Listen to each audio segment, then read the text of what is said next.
Welcome to your source for research, innovation, news, insights, and commentary. This is Your Research Business Daily Report, where we're sponsored today and all this week by Toluna, bringing people and brands together for decision-making via the world's largest social voting community.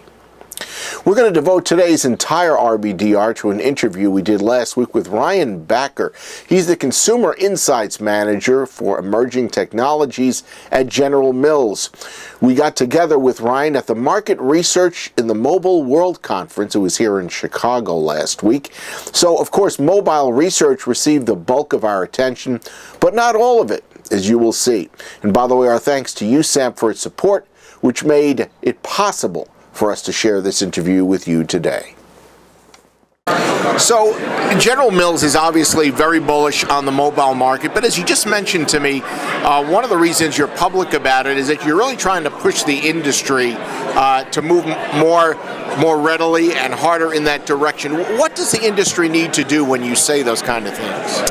I think adoption within our industry of the mobile technology, of trying to do things a little bit differently, has been slower than we would like. Even though we have so many companies that have jumped into the space? I think we have a lot of companies that have jumped into the space, but they are inherently marketing research companies that maybe don't have that tech savvy to make sure that the end user experience is exactly where we want it to be. And so there are some challenges. I think a big part of our journey was sifting through literally over 100 suppliers, trying to find the select few that could really help us in the process.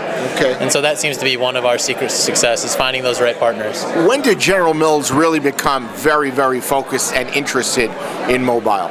In 2011, we saw the opportunity. We said there's something to it, we don't know what it looks like. And by 2012 or so, we were starting to make those bold statements like, you know what, by 2014, 80% of our research is going to be done via mobile.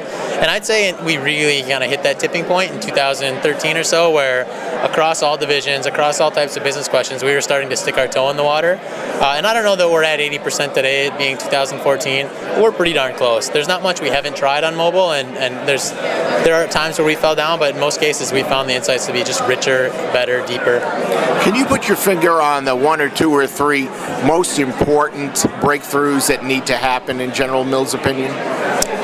Breakthrough in terms of making mobile really a much larger factor research-wise. So I think the biggest thing for us is mobile adoption from a panel standpoint is not where it needs to be. So we try to do mobile research across the globe, and global mobile panel doesn't exist in the capacity that we'd like it to. And even domestically, mobile tends to be a little bit skewed. We don't get that representativeness of our panels that we have through traditional. Now, I know a lot of the telephone panels and such online panels are trying to convert people to get on mobile, but does it need to go beyond that? Are there other avenues that need to be pursued?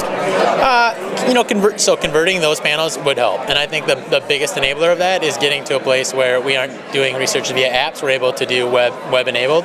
That seems to be a trick to make it really easy for your traditional panelists to take their research or conduct the surveys. But those panels are really, very small in the total community of potential respondents or participants out there. And that's been one of the criticisms of it, and there's a great deal of churn on there. So it seems to me we have to find maybe some other ways to get and create new people, sure. Into a database of people who respond by mobile. Yep, I completely agree. And some of the ways that we've seen success with are recruiting people through the receipt scanning. So we talked a little bit about that. There are providers out there that encourage people to their loyalty programs basically with receipt scanning, so we can find people that actually purchase our product instead of asking, hey, over the past 3 months, have you purchased X, Y, or Z? We know that they've purchased our items or our competitive set. We've recruited people to panels in that way. We also, the idea of creating relationships with your brands and being much more customized today, and so we can recruit through Facebook and fans of our brands in that way. So we're refreshing panels in new ways, I should say. That definitely is a solution. So those are your own panels? Our own panels, or we're using suppliers and we're helping them sort of build their panels in those ways. We're targeting specific individuals through creative means like recent purchases and things like that. Okay. What other technical issues are there besides recruitment that need to be addressed? So mobile's still pretty clunky. You still still have to scroll around the screen occasionally. It's the user experience is not a mobile survey on a mobile phone is not quite where we want it to be. It still feels a lot like the old surveys where you've got the drop down, you've got to select different buttons and toggle through things. It's not fluid, so it's not as fluid as a lot of the other industries have adopted mobile. That's a big one. I think that the gamification thing is exciting, so I think consumers don't have the patience to do research the old-fashioned way, and so if we can make the experience a little bit more fun for them, I don't know if it truly has to be a game, but to make it more a part of their everyday life. People are pretty free to share their opinions on products and experiences through things like Facebook. If we can make it as inviting for them to give us the research we need, I think that'll be a breakthrough as well. This is getting out of mobile a little bit, but one of the things I have been heralding for several years now has been the idea of offering participants choices as to how they take our surveys, our questionnaires and such. Is that a philosophy that General Mills believes in too? Yeah, absolutely. I just stood on stage talking about mobile, but it really is about being device agnostic. You want consumers to be able to access the content or the work that we're doing in whatever is most convenient for them. It doesn't have to always be on a mobile phone. If it's more convenient and more real for them to sit at a desktop computer and do it, great. We want them to be able to do it on a tablet. If we can do research through wearables in the future, we want to be able to do that.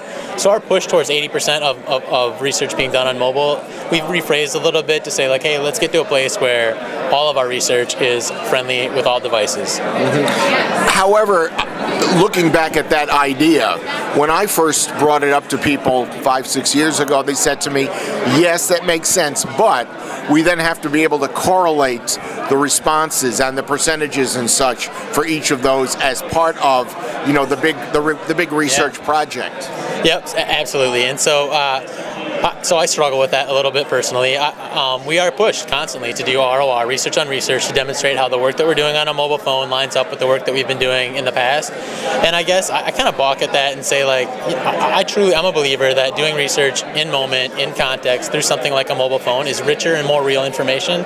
And so there is no apples to apples comparison. And frankly, when the data is different on mobile, I get excited because to me that means like we're getting closer to the real answer. We're actually evaluating a concept next to other products in the competitive set at the shelf in the grocery store, or while they're having that sweet tooth craving or whatever it may be, instead of at a desktop computer trying to recall an event that happened 2 weeks ago. Right, and yet I recall when online first really started to make real inroads, the attitude in the testing, the parallel testing that was going on was, well, wait a minute, we have to make the online results and the offline results pretty much the same. And yet there were people who contested that and said, well, how do we know the phone results are really accurate? That's exactly where we're at. And it's hard to let go of benchmarks. It's hard to let go of sort of established norms, knowing that if you reach 80%, that means there's actual momentum there, for example. But I just think that we fundamentally agree. Our leadership team basically says, hey, we think the real and in-context learning that we're getting from mobile is different, it's better, and we're really leaning in to that end. And so while there is a push to do some of your classic ROR to try to get those results to line up, I think we are very open-minded to saying, like, hey, we're doing things differently. Thanks, Ryan, for sharing your insights. You can reach Ryan if you'd like to by emailing ryan.backer@genmills.com. That's your Research Business Daily Report. We're sponsored today and this week by Toluna, bringing people and brands together for decision-making via the world's largest social voting community. Have a great research day, and we'll see you back here tomorrow.